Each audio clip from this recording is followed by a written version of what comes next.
Azalaï Hôtel vous offre Eco Hebdo. Azalaï Hôtel, l'Afrique vous accueille. Eco Hebdo, énième numéro, mesdames et messieurs, bonsoir et merci de l'honneur que vous nous faites en suivant cette émission économique hebdomadaire sur votre chaîne panafricaine Africable Télévision.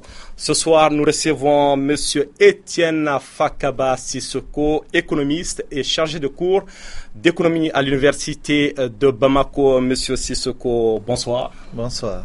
Merci de l'honneur que vous nous faites en répondant favorablement à notre invitation. Merci à vous pour cette invitation. Merci à vous pour l'occasion que vous m'offrez de m'exprimer sur votre plateau.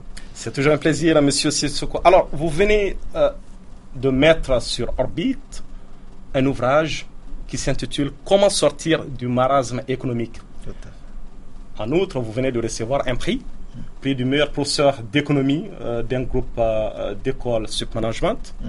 Satisfait? Fier?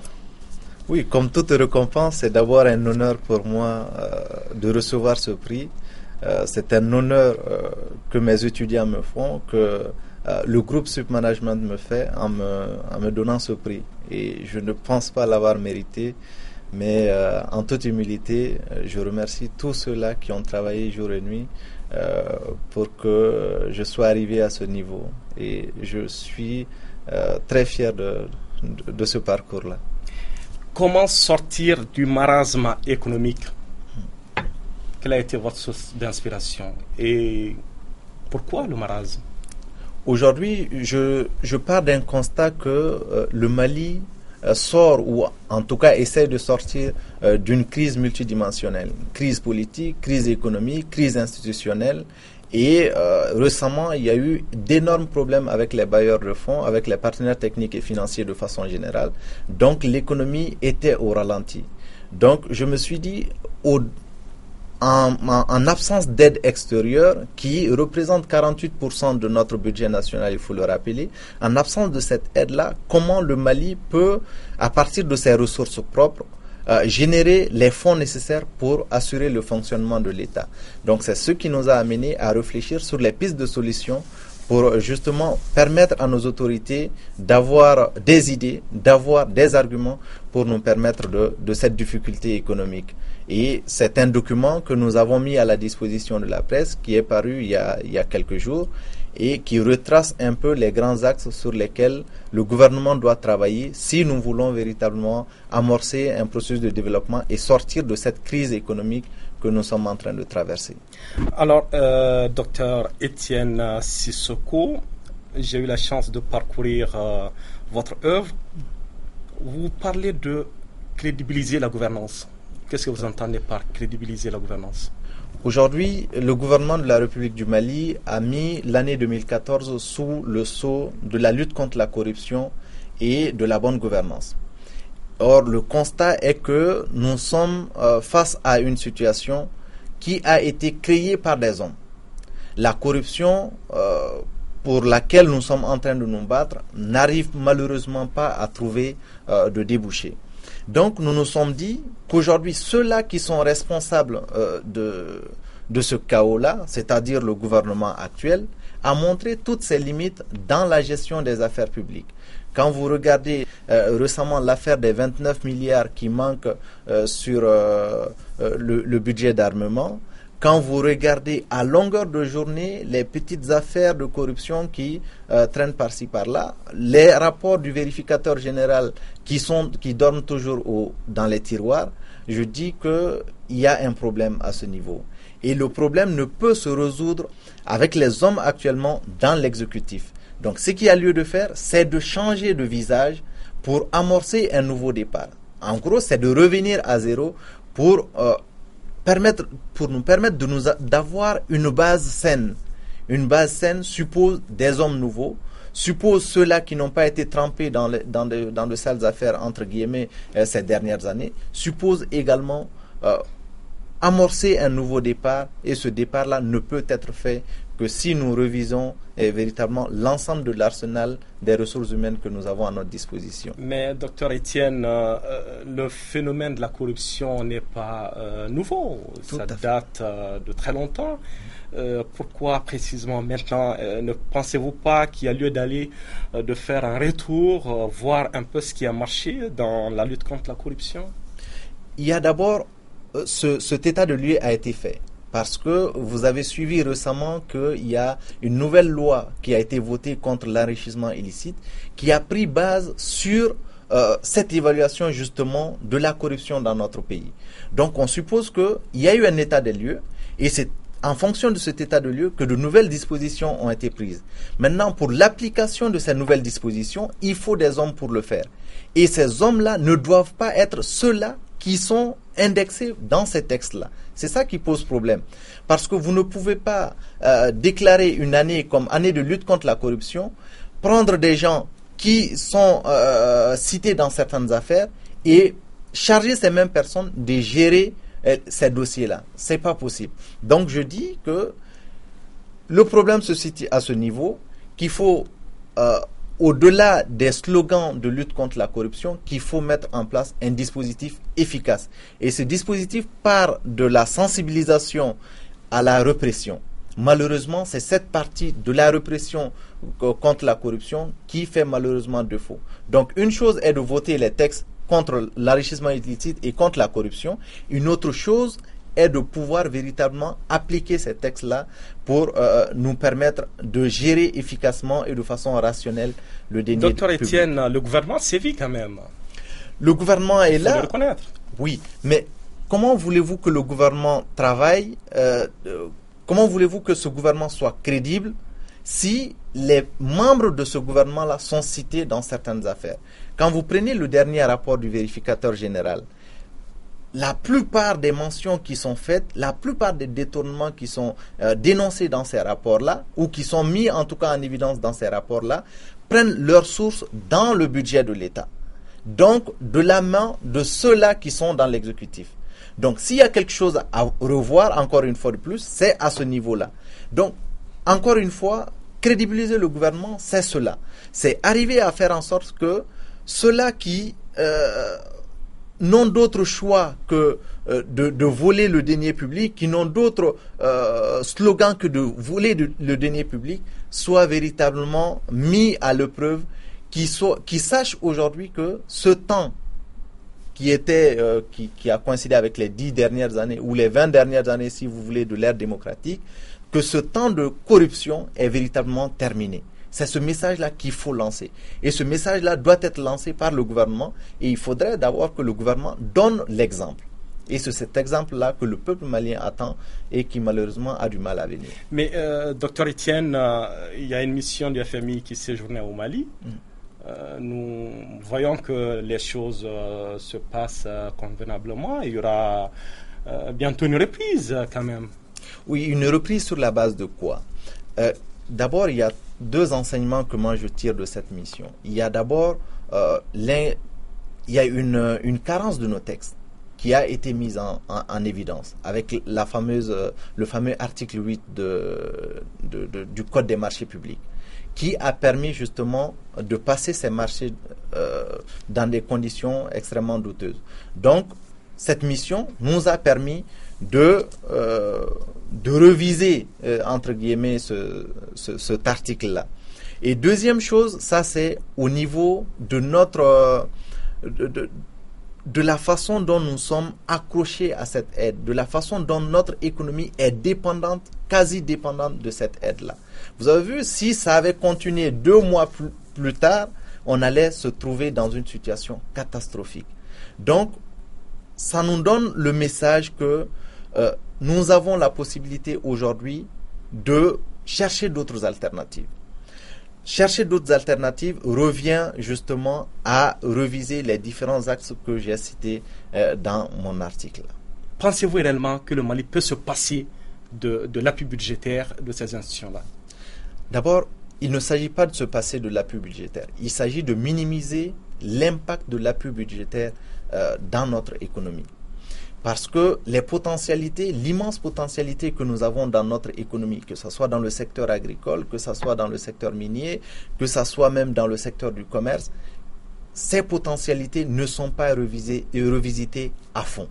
Donc ce que nous proposons, c'est d'aller vers ces secteurs-là d'aller puiser les ressources propres et si nous n'avons pas d'autres possibilités, d'aller maintenant vers l'aide publique. Mais il ne faudrait pas que tout ce que nous faisons en termes d'investissement, en termes d'aide à la consommation, en termes de relance économique, que tout cela dépend exclusivement de l'aide. C'est cela notre problème. C'est qu'il faut de plus en plus voir comment rationaliser les dépenses de l'État. Comment réduire le train de vie de l'État de façon que nous ne vivons pas au-dessus de nos moyens. Dans votre ouvrage, vous parlez également de réduction du train de vie de l'État. Tout à fait. Comment? Et cette réduction... Qu'est-ce que vous reprochez au train de vie de l'État? Aujourd'hui, je pars d'un constat. D'abord, la première décision, elle est politique. Vous prenez les membres du gouvernement. Ils sont aujourd'hui au nombre de 33, plus quelques-uns qui ont rang de ministre. Et on sait que les études ont montré que le fonctionnement de chaque ministère coûte par jour plus d'1 million de francs CFA. Et donc, vous multipliez ça par 30, dans le mois, vous avez 30 millions minimum comme budget de fonctionnement d'un ministère, d'un département ministériel. Et vous multipliez ça par l'ensemble des ministères. Vous voyez que c'est exorbitant. Pour un pays qui, encore une fois de plus, est dans une crise, pour un pays qui sort d'une crise, il n'y a pas besoin de 33 ministères. Il faut des mesures d'urgence. Il faut réduire considérablement ce gouvernement-là pour faire des économies à ce niveau. Premier aspect. Deuxième chose qui est beaucoup plus une décision économique. Ça, c'est par exemple au niveau de l'Assemblée nationale. L'Assemblée nationale, un député malien coûte en moyenne 5 millions de francs CFA aux contribuables maliens. C'est excessivement cher. Les voyages des députés maliens coûtent plus de 3 milliards de francs CFA. 3 milliards 700 millions de francs CFA par an. C'est excessivement cher. Donc, qu'est-ce que nous proposons? C'est d'aller de plus en plus vers des sessions extraordinaires au niveau de l'Assemblée nationale. Parce que le budget, lorsque nous regardons ce budget, il est passé de 2006 à 6 milliards de francs CFA, à 2014 à plus de 9 milliards de francs CFA. Pourtant, aucune disposition dans le fonctionnement de l'Assemblée nationale n'a véritablement changé. Donc, ça veut dire qu'il y a des dépenses qui sont venues en plus des dépenses existantes qui n'ont pas leur lieu d'être. Ou en tout cas, l'efficacité que ces dépenses auraient dû produire ne se fait pas actuellement. Donc, ce que nous disons, c'est qu'il faut de plus en plus aller vers des sessions extraordinaires pour minimiser ces coûts à ce niveau-là. Et une autre chose que nous pouvons faire, ça c'est par exemple au niveau des véhicules de service. Lorsque vous prenez ces véhicules de service, en général, c'est des grosses voitures. Des grosses voitures qui sont achetées entre 20 à des fois à 50 millions de francs CFA et qui sont mises à la réforme quelques années plus tard, sans pour autant être de vieilles voitures. Donc nous disons qu'il faut en finir avec ces systèmes de véhicules-là, de véhicules de fonction, qu'il faut de plus en plus aller, comme ça s'est fait d'ailleurs au Rwanda, qu'il faut supprimer ces véhicules de fonction qui nous permettraient d'emmagasiner une économie d'environ 300 milliards de francs CFA. Pardon. Docteur Sissoko, mais si vous supprimez les véhicules de fonction, c'est quand même des cadres qui ont besoin d'un minimum de confort pour travailler. Tout à fait. Il faut des mesures d'accompagnement. Et ces mesures d'accompagnement peuvent être quoi? Il faut d'abord réduire les conditions dans lesquelles les véhicules arrivent sur le territoire malien pour réduire par exemple la fiscalité au niveau des véhicules de fonction. Il faut donner aux fonctionnaires la possibilité de prendre des crédits, par exemple, dans les banques, en donnant la possibilité à l'État de s'engager pour permettre à ces travailleurs-là de pouvoir avoir facilement accès au crédit pour ensuite s'endetter, acheter leur véhicule de fonction qui va fonctionner justement avec leurs moyens. Est-ce que vous savez, par exemple, que les frais de carburant de la présidence coûtent 992 millions de francs CFA par an. 992 millions de francs CFA par an. C'est des données qui sont crédibles. C'est dans le budget. C'est dans le budget. N'importe quel citoyen qui fait un coup d'œil dans le budget a accès à ces données-là. L'Assemblée nationale a plus d'1 milliard. Dans l'essence uniquement. Dans l'essence, les gasoils, les lubrifiants. Donc, je dis qu'il y a des dépenses faramineuses qui sont effectuées à ce niveau-là qu'il faut réduire. Vous prenez le nombre de l'administration aujourd'hui, les enquêtes font état de de 400 administrations à travers le Mali, qui ne produisent pas le résultat escompté. et qui bénéficient de dotations en matière de budget de fonctionnement. Donc, il faut revoir toutes ces conditions. Mais, docteur Etienne, vous n'avez aucun instrument pour prouver cela et qui ne sont pas efficaces, qui n'apportent pas les résultats escomptés. C'est les enquêtes. Sur quoi vous basez pour... C'est les enquêtes du gouvernement lui-même qui le disent. Qu'aujourd'hui, les services, il y a des services qui marchent sur les prérogatives de d'autres services. Ça veut dire qu'il y a un problème au niveau de la façon dont même nous avons installé ces services-là. Parce qu'aujourd'hui, même au niveau des ministères, ça se voit. Quand vous prenez le ministère de la décentralisation, le ministère des Affaires de l'Intérieur, ou un autre ministère, le ministère de l'Urbanisme, le ministère de la Politique de la Ville, vous voyez que tous ces ministères-là ont à peu près les mêmes prérogatives qu'on peut imbriguer dans un seul ministère avec des départements pour gérer. Donc, il y a encore une nouvelle fois un problème à ce niveau-là. Vous prenez également le ministère des Plans, qui, de mon point de vue, est indispensable pour mettre en place un programme chargé du suivi de ces programmes-là, chargé de l'exécution de ces programmes pour voir qu'est-ce qui a marché, qu'est-ce qui n'a pas marché, proposer au gouvernement les différents scénarios qui peuvent s'offrir à lui pour leur permettre de faire un choix efficace. Mais vous voyez que ce gouvernement va partir, le prochain gouvernement, il n'est pas sûr qu'il y ait un ministère du plan. Pourtant, ils avaient fait déjà un travail. Donc, il y a ce problème au niveau des administrations où on ne sait plus qui fait quoi, qui est chargé de quoi. Et sinon, je dis, il faut revoir cela. Alors, vous parlez là de l'administration publique et je vois dans votre ouvrage, vous n'avez pas épargné également les privés. Vous parlez de la fiscalité au niveau des entreprises. Qu'en est-il? Quand vous regardez aujourd'hui la fiscalité, la façon dont nous procédons au paiement des impôts, vous voyez qu'il y a très peu d'entreprises qui payent les impôts. Or, le gouvernement aujourd'hui est en train d'aller vers de plus en plus à augmenter les impôts pour se conformer aux directives de l'UEMOA. Il est vrai que nous sommes en deçà de ce que l'UEMOA dicte comme indicateur. Mais je me dis que vous avez déjà des entreprises qui sont faibles. Vous avez des entreprises qui ne sont pas compétitives. Vous avez des entreprises qui ont du mal à payer les impôts. Vous avez une direction générale des impôts qui a du mal à recouvrer ces impôts-là. Donc, s'il y a quelque chose à faire, ce n'est pas l'augmentation des impôts qui est de nature à asphyxier justement ceux-là qui payent déjà les impôts, qui ont la charge pourtant de recruter davantage. Donc, qu'est-ce que vous faites? Vous tuez l'économie. Au lieu de ça, il faut élargir ce qu'on appelle le bassin fiscal pour aller à la recherche d'autres personnes, d'autres entreprises qui payent les impôts. Est-ce que vous savez, par exemple, que il y a des entreprises qui sont créées, qui bénéficient d'exonération, qui est quelque chose de normal, sur 3 ans. Et ces mêmes entreprises-là, au bout de 3 ans, déposent le bilan et se mettent volontairement en faillite pour ensuite recréer une autre entreprise avec d'autres dénominations pour ensuite bénéficier de ces mêmes exonérations. Si nous voulons quand même créer de la richesse, créer des emplois, il faut des entreprises qui prospèrent, des entreprises qui sont performantes.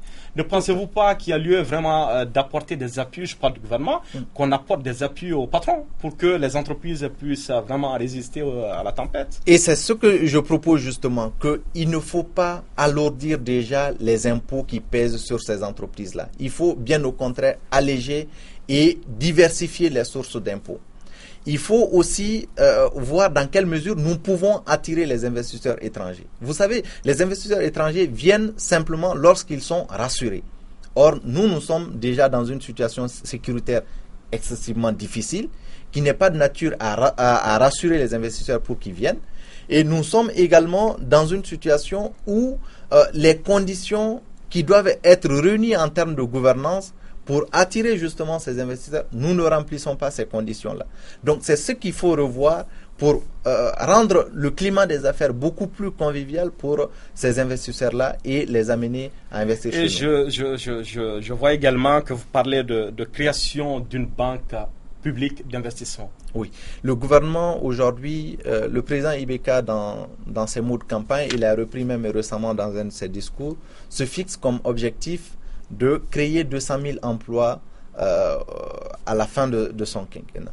Je dis c'est un objectif. c'est louable. Mais je me dis, au lieu de fixer des objectifs de création d'emplois, il faut créer plutôt les conditions nécessaires pour permettre à chacun de pouvoir justement créer sa propre entreprise si c'est ce que la personne souhaite. Donc, la Banque publique d'investissement que nous proposons vient en alternative à l'ANPE et à l'APEJ, qui aujourd'hui ont montré leurs limites en termes d'absorption de cette masse importante de jeunes chômeurs. Chaque année, des centaines et des centaines de personnes sortent de nos universités, de nos grandes écoles, sans pour autant avoir les débouchés nécessaires. Donc, ce que nous proposons, c'est d'allouer le budget d'abord de l'ANPE et de l'APEJ à cette banque, et ensuite de mettre en place des conditions pour attirer ce qu'on appelle les investisseurs nationaux, les opérateurs économiques, en proposant des taux d'intérêt attrayants. Des taux d'intérêt qui peuvent leur permettre de faire confiance à la banque et de souscrire à des obligations.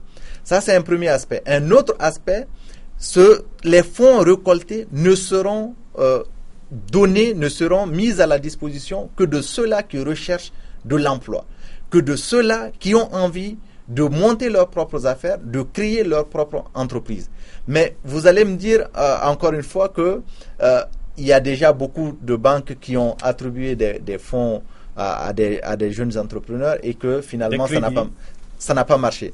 Mais je dis qu'en plus de cela, puisque c'est le gouvernement qui va être l'élément clé de ce projet, il doit y avoir dans la banque une structure de formation de ces jeunes-là à la création de projets, à l'évaluation. Il faut un encadrement. Il faut un encadrement et il faut assurer un suivi régulier aussi de comment ces gens-là investissent leur argent, de comment est-ce qu'ils sont en train de prospérer dans leur entreprise. Et il faut, à la longue, se fixer des objectifs qu'on peut atteindre facilement. Mais docteur Etienne, vous êtes professeur d'université. Aujourd'hui, il y a un problème qui est récurrent. Les jeunes qui sortent des écoles, des grandes écoles, n'arrivent pas à s'insérer dans la vie active. Ne pensez-vous pas que cela est dû à l'inadéquation entre formation et emploi? Tout à fait. Mais que faut-il faire, vous qui êtes professeur d'université? Aujourd'hui, on est en train d'aller vers le système LMD progressivement. Le système LMD qui prend en compte justement cet aspect de notre système éducatif. Parce que ce qu'on a remarqué, et vous avez tout à fait raison là-dessus, c'est que on a des filières dans nos universités qui ne correspondent pas aux emplois que les jeunes peuvent prétendre à la sortie de leurs universités. Mais de plus en plus, l'erreur qu'on est en train de commettre, qu'il faut vite corriger, c'est que nous sommes en train de passer au système LMD sans pour autant corriger ce problème. Puisqu'on passe au système LMD avec les mêmes filières. Mais c'est des filières qui doivent disparaître. C'est des filières totalement qui doivent disparaître, qui doivent être remplacées par d'autres filières, comme par exemple dans le secteur de l'industrie, parce que on part d'un constat que aucun pays au monde ne peut se développer sans industrie. Que ce soit des petites industries ou que ce soit des grandes industries. Donc, il faut que dans notre système éducatif, que nous prenions en compte cet aspect-là. Vous voyez, notre agriculture représente plus de 50% du PIB de notre pays. Et il se trouve que dans notre système éducatif, il n'y a pas assez justement de filières qui traitent de cela. Donc il faut aller progressivement vers cela, créer de nouvelles filières qui tiennent en compte de nos potentialités dans le domaine de l'agriculture, dans le domaine minier, pour justement nous permettre de créer, de mobiliser justement les potentialités que nous avons autour de nous et les ressources justement. Alors vous faites allusion également aux conclusions du Forum national sur l'éducation. Que pensez-vous de ces conclusions? C'est-à-dire que les conclusions n'ont pas été mises en œuvre ou que s'est-il passé? Les conclusions n'ont pas effectivement été mises en œuvre. Sinon, c'est ce que je dis tout le temps, qu'il n'y avait pas cette nécessité d'organiser récemment la réunion autour de l'enseignement, parce que déjà le Forum de l'éducation a déceler l'ensemble des problèmes que nous avons au niveau de notre système éducatif et à proposer des solutions justement pour nous permettre de sortir de cela. Donc ce qu'il y avait lieu de faire, c'était simplement de mettre en application les dispositions du Forum national sur l'éducation. Malheureusement, c'est ce que le gouvernement ne fait pas.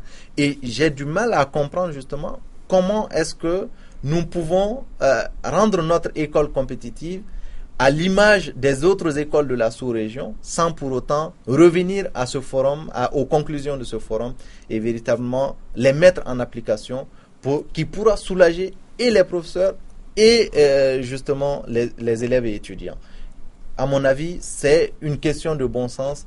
C'est une question de volonté politique. De volonté politique. Docteur Sissoko, que faut-il faire aujourd'hui pour inciter cette jeunesse à avoir confiance en elle pour aller pour aller vers l'entrepreneuriat, qui est quand même un passage obligé si nous voulons résorber le chômage et créer de la richesse? Aujourd'hui, je dis que nous sommes en train d'aller de plus en plus vers le secteur privé. Je suis conscient que aucun pays ne peut se développer sans développer le secteur privé. Mais il ne faudrait pas que ce secteur privé étouffe le rôle que doit jouer l'État au niveau de l'économie. Mais que faites-vous du partenariat public-privé en ce moment, Dr Etienne? Ce partenariat n'est pas encore effectif, de mon point de vue. Parce qu'il y a un ensemble de dispositions qui doivent être prises justement pour permettre de rendre viable ce partenariat. Est-ce que vous savez par exemple qu'un étudiant qui sort d'une école publique fait 4 années à l'université sans pour autant bénéficier d'un seul stage au niveau d'une entreprise? Pourtant, il y a des entreprises privées.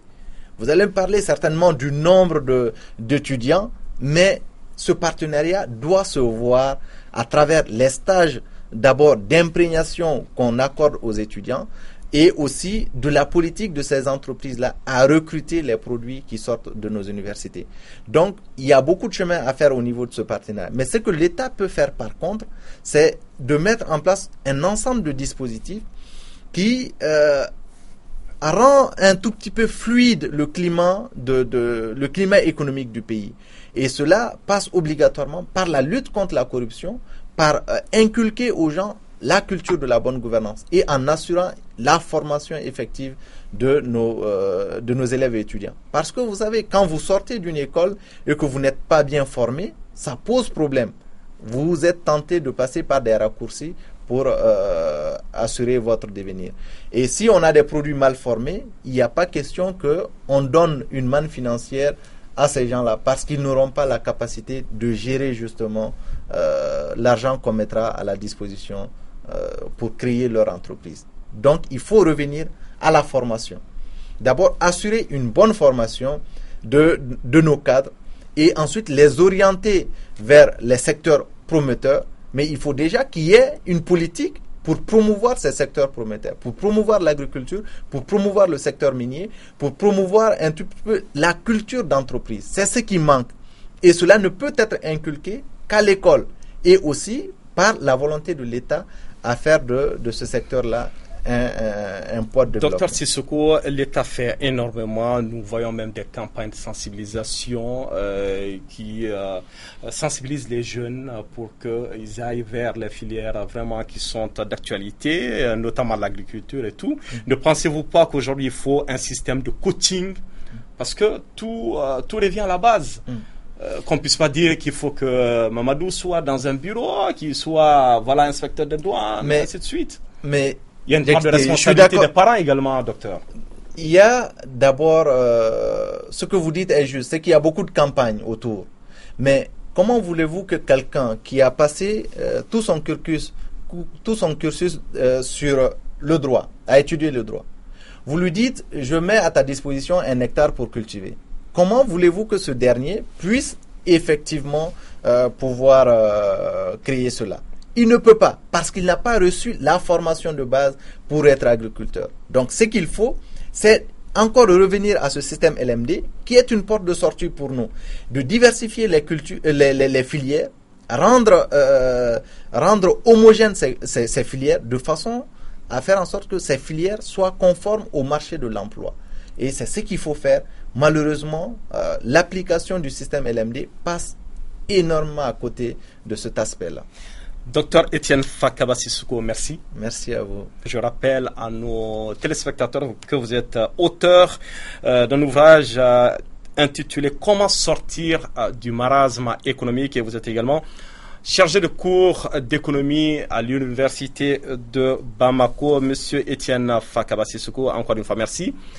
Merci à vous également, chers téléspectateurs, d'avoir bien voulu suivre cette émission économique et Eco-Hebdo. Tout le plaisir était le mien de vous présenter cette émission. Je vous donne rendez-vous la semaine prochaine pour d'autres actualités économiques. Merci et bonsoir.